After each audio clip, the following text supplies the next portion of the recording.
Eduardo Saltelli es doctor en Historia, docente de la Universidad de Buenos Aires y de La Plata. Muchos hemos leído algunos libros de él. Yo recuerdo los dos que para mí son fundamentales, son La cajita infeliz y Argentina 2050. ¿Cómo te va, Eduardo? ¿Cómo estás? Bien, ¿cómo andan ustedes?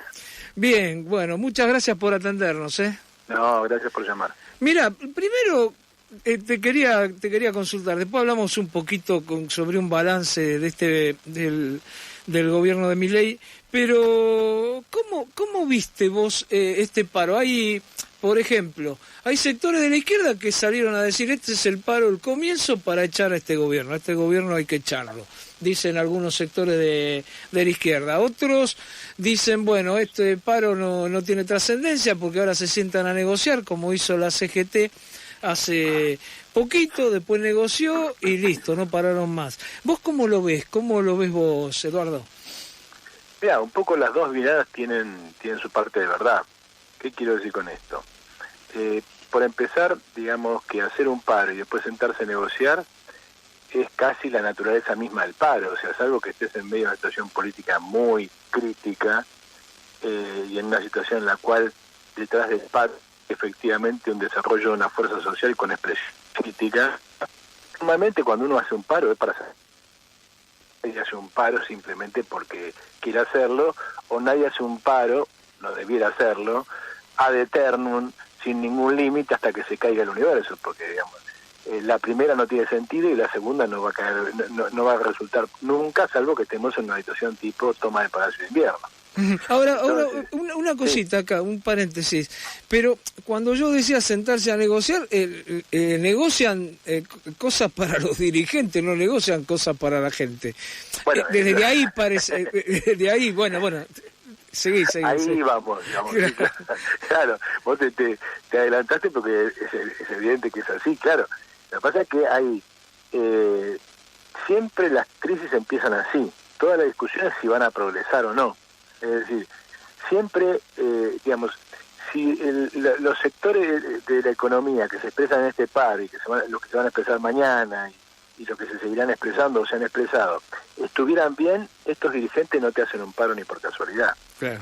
Si te hacen un paro es porque algo está pasando y alguna exigencia tienen. Uh-huh. Obviamente, negocian hasta donde les conviene a ellos y negocian lo que les conviene a ellos. Pero es obvio que tienen que hacer un paro y algo para aquellos que estén demandando, dicho de alguna manera, sus bases, sean cuales sean esas bases, tiene que llegar. Yo me temo que en este paro, como en el de la UTA, más que presiones del lado de la clase obrera, hay presiones de los sectores empresarios. Uh-huh. Donde, digamos, es muy común que los sectores empresarios, afectados por medidas de este tipo, como la que lleva adelante Milei, utilicen a los sectores, digamos, sindicales para expresar, digamos, su malestar. Claro.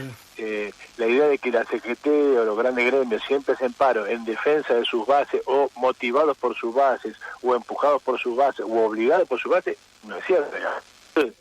En parte es cierto, pero muchos paros tienen que ver con la otra punta. Hay que entender que la burocracia sindical es como una especie de elástico a mitad de camino, o sea, une dos puntas.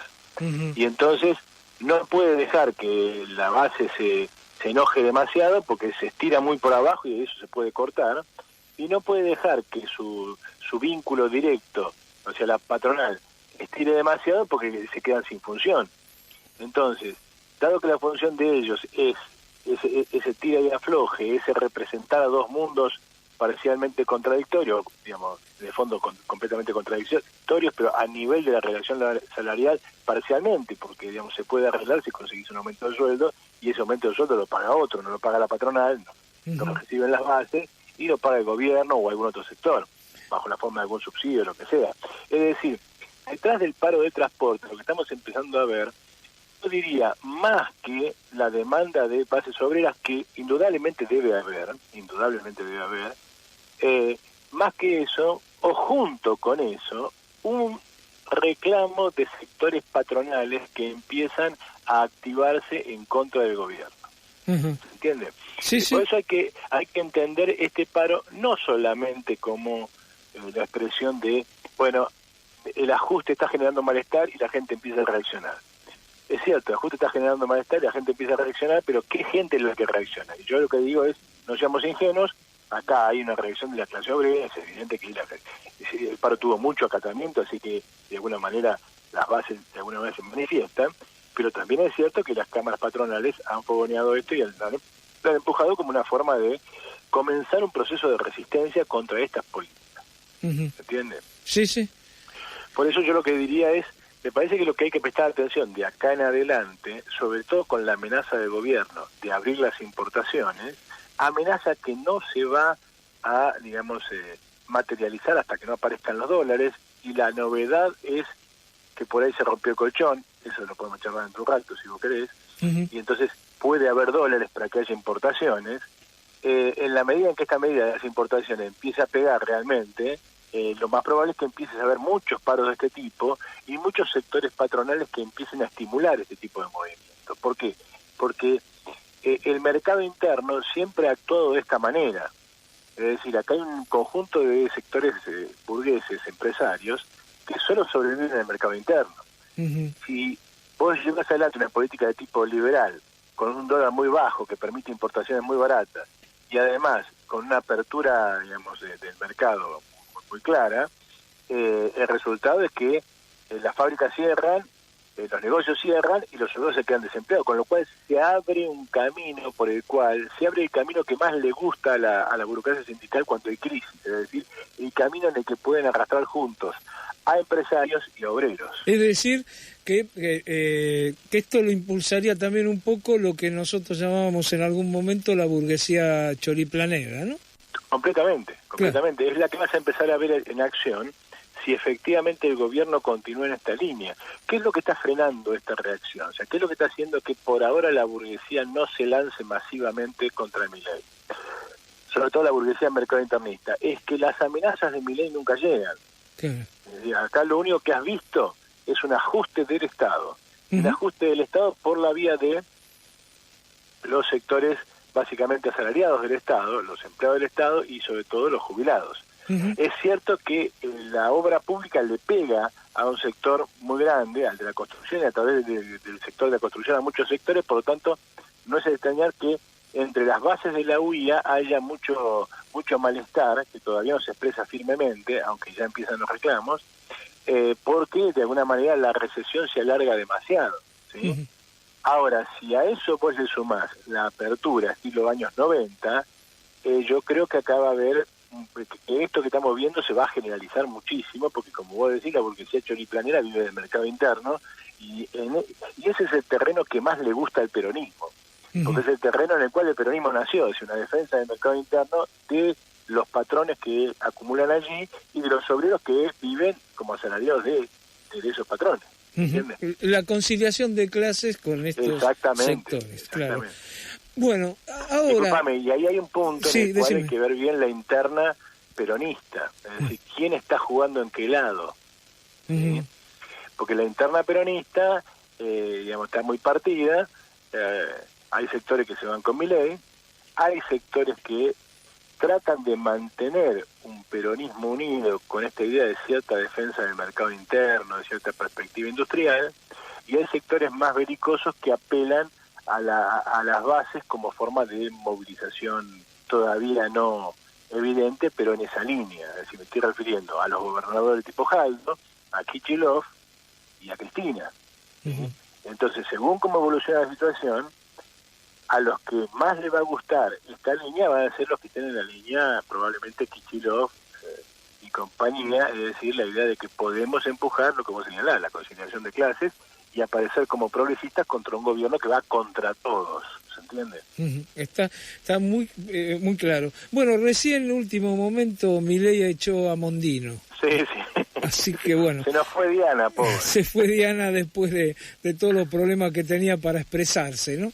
Todavía y para decir no cosas... sé qué pasó, Claro. pero dicen que es porque votó con Cuba en contra del bloqueo norteamericano. Ahora, a mí me cuesta creer que ella se le haya escapado y lo haya hecho por su propia cuenta. Claro, evidente. Con lo cual no sé si no hay una cama detrás.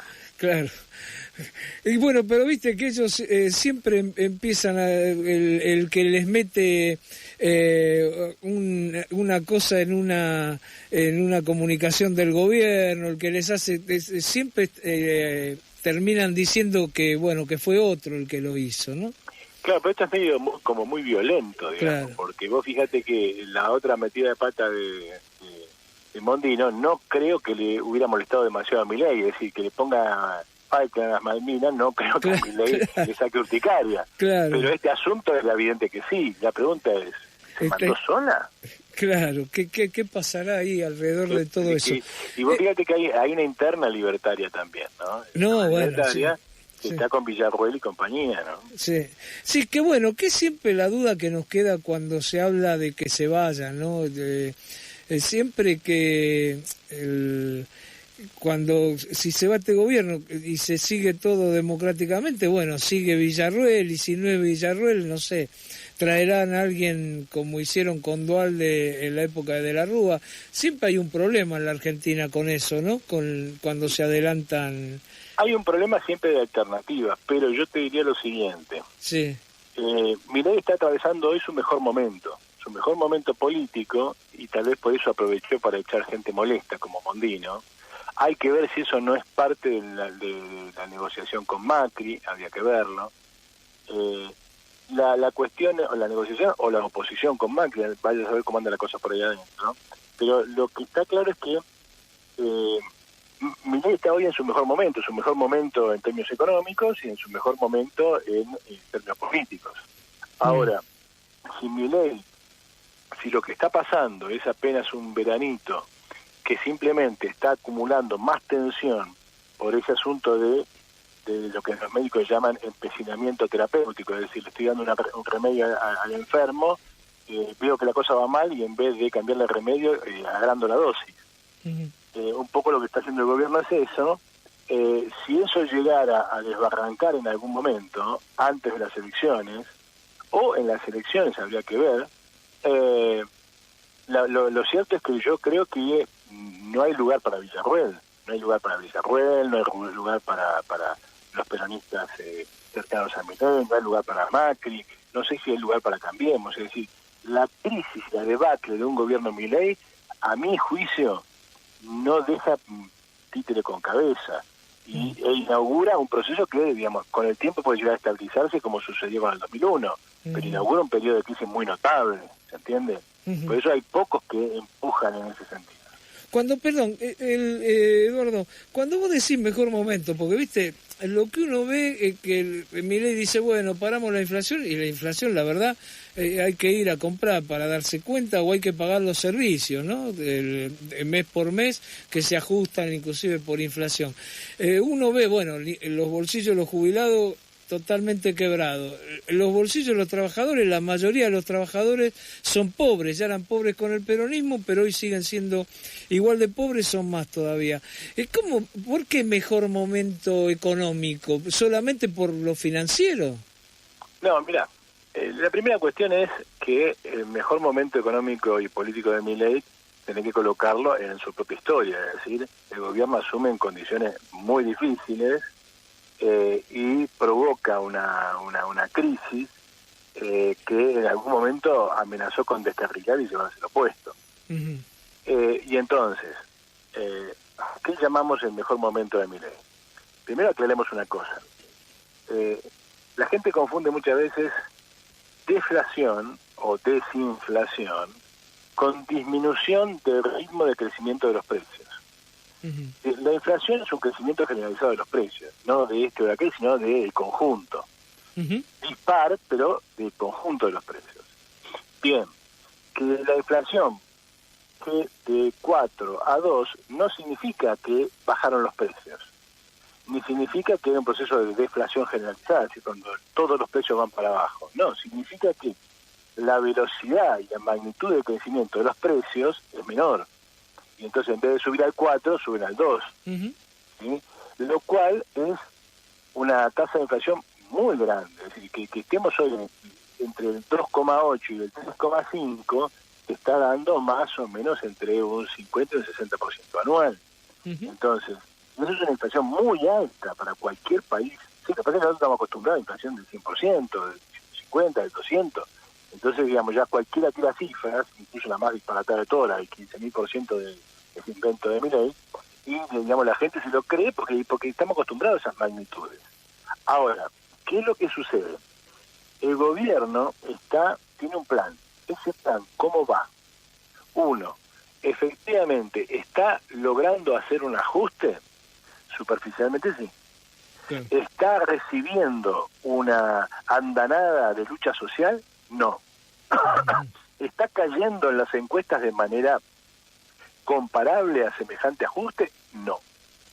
¿Está con los indicadores que el gobierno necesita, alineándose allí donde el gobierno necesita? Por lo menos teóricamente, o por lo menos en la perspectiva del gobierno, sí. Después vemos los problemas que hay detrás y cuán cierto es todo esto. Pero cuando vos tenés un dólar que se te va a 1.500, cuando vos tenés un dólar que se te va a 1.800, la perspectiva que tenés es cuánto tiempo voy a tardar en conseguir un nuevo empleo. Es decir, cuánto tiempo voy a tardar entre que me echen de ser presidente y conseguir un trabajo en algún otro lugar. ¿Por qué? Porque es evidente que tenés una situación así y tu gobierno está de salida.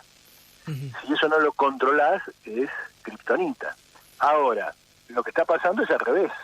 Vos tenés un proceso, por ejemplo, de caída de los dólares paralelos. Tenés un proceso de caída de los dólares financieros, tenés un proceso de caída del riesgo país, lo que de alguna manera anuncia o preanuncia que tal vez puedas volver a endeudarte, lo que para un gobierno sin dólares sería una bendición, algo que cae del cielo. Todas estas cosas al gobierno le están saliendo mejor que meses antes.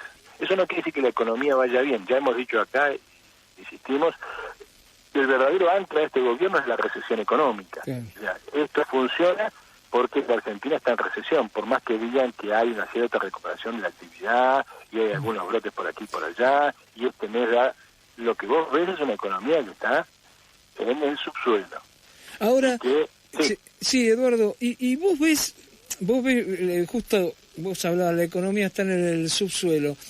¿Vos ves que esto puede empezar a crecer la economía? ¿Puede empezar a moverse la economía en 3-4 meses? Y si no pueden empezar, ¿cuánto pensás que puede aguantar todo esto? Primera cuestión. Milei está haciendo trampa. Milei, digamos, no le importa otra cosa. Milei no es libertario, Milei es Milei, o sea, papa donde le conviene, y por lo tanto no hay que prestar atención a lo que dice. Esta es una cuestión muy importante. No hay que darle bolilla a lo que dice. Lo que hay que preocuparse es por lo que hace. Claro. Porque estamos hablando de un gobierno libertario que te controla el principal precio de la economía. Entonces estamos diciendo un disparate. Estamos hablando de un gobierno que prometía destruir el Banco Central y se ha dedicado a sanear sus finanzas. Estamos hablando de un gobierno que prometía, tantas cosas que no importa. El estado de contradicción del gobierno es infinita. Pero detrás de todas esas contradicciones hay que fijarse cuál es el plan general. El plan general pareciera ser este. Nosotros vamos a destruir toda la economía del mercado interno que no funcione. ¿Cómo lo vamos a hacer? Lo vamos a hacer por una combinación de dólar muy bajo y de apertura de importaciones. Y vamos a tratar de evitar que eso se transforme en una recesión infinita y sin piso, apelando a que aparezcan insumos productivos, estímulos, con lo que los economistas llaman drivers, para levantar la economía desde sectores que se sostengan con este dólar bajo. El campo, petróleo, energía. Si eso logra un ingreso de dólares masivos, el gobierno puede sostener este dólar. Entonces, ¿cuánto tiempo? ¿Cuánto tiempo en relación a qué? ¿Cuánto tiempo a que, por más que no haya una apertura de importaciones fabulosa, la economía no despegue? Punto 1. Punto 2. El problema es que si esta economía llegara a recibir importaciones masivas, sí, la recesión local se va a profundizar mucho más. Y la otra cuestión es que si la recesión se profundiza, tenés un problema con las finanzas del Estado. Y estás apostando a cosas que pueden no compensar. Por ejemplo, la minería está muy atada de RIGI. La cuestión es, la minería, ¿va a despegar o no va a despegar? Y todavía no se ve eso. No se ha visto ninguna inversión seria en ese sentido, y en el caso de que se diera una inversión seria en ese sentido, vos podés anclar 1.000, 2.000, 3.000 millones de dólares, lo que vos quieras, pero eso tiene que madurar, no va a estar el año que viene. Después, el año que viene va a estar el campo, pero el campo tiene un problema ahora, tiene un dólar muy bajo, y cuanto más lo baja el gobierno, ¿cuál es el problema? Cuanto más lo baja el gobierno, es que te quedás sin el dólar blend. ¿Cuál es el dólar blend? Yo te dejo, yo te obligo a liquidar otra vez un gobierno libertario que obliga a liquidar divisas al precio que se da la gana. Por eso digo, hay que prestar atención a lo que hace. Te obliga a liquidar divisas al dólar oficial, menos las retenciones, para que eso no sea tan pesado, te deja que una parte, el 20%, lo liquides en el control con liquidación, o sea, a un dólar más alto que el dólar oficial. Pero en la medida que el control con liquidación baja, al campo se le van las ganas de liquidar, porque lo único que le queda es el dólar oficial. Claro. Y eso se ve, yo hace poco anduve por la zona sur de Córdoba, está lleno de silo bolsa por todos lados, ¿viste? Es que es obvio que eso va a ralentizar el problema. Obviamente, ¿de qué otra manera se puede conseguir algún otro estímulo?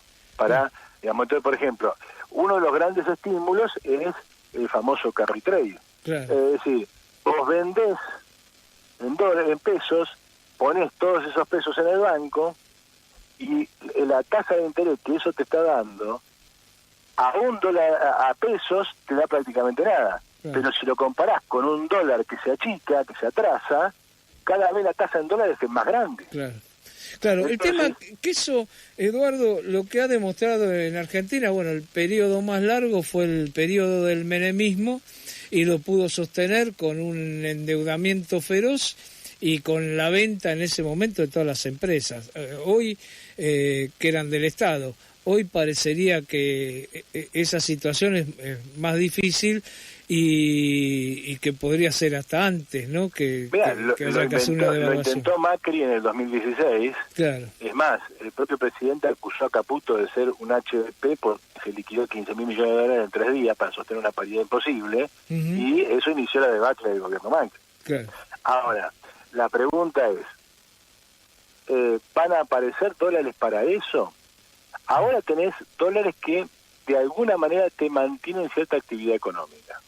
¿Por qué? Porque, digamos, desde el pobre ahorrista, digamos, el tipo que tiene un canuto en la casa, hasta el narcotraficante, hay mucha gente que está, digamos, blanqueando. Esos dólares en algún lado se van a poner.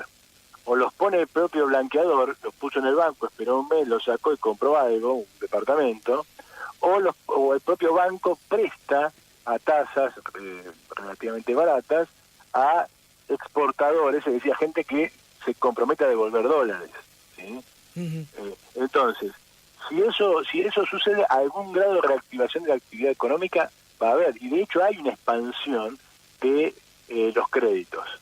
Y esa expansión de los créditos, que tiene mucho que ver con pagar la tarjeta, etcétera, etcétera, etcétera, está fomentando un cierto veranito de consumo en medio de la recesión.